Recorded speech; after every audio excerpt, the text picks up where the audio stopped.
Welcome to the EWS Orion Data Portal. In this video, I'm going to run you through editing the device configuration screen and channels.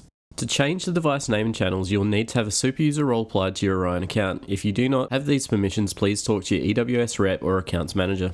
Orion Data automatically creates a new device on the server when the device is sent a successful transmission. To save on data and transmission times, the switch only sends the bare essentials of data across the communication network. This means that all devices on Orion appear blank and require a small amount of manual setup to display as expected.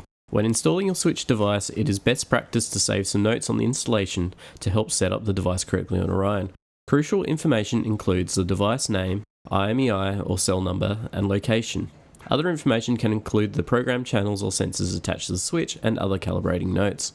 In the device details page, search for your device using the IMEI or cell number. Once you click into the device, you'll be greeted with the configuration page.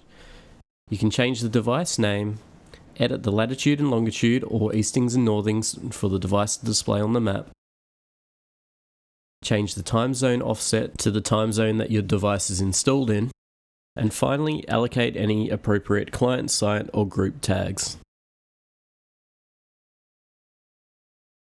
When finished, press Update Device. Next, you can go to the channel page, and by clicking on the edit icon to the right of the channel, you can change the sensor type, unit of measure, give it a custom name or add specific SCADA tags for exporting,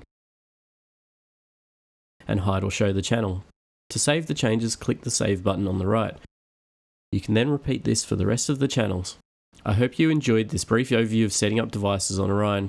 Please check back in on the EWS YouTube channel for more videos and how-tos on interacting with our products in the near future.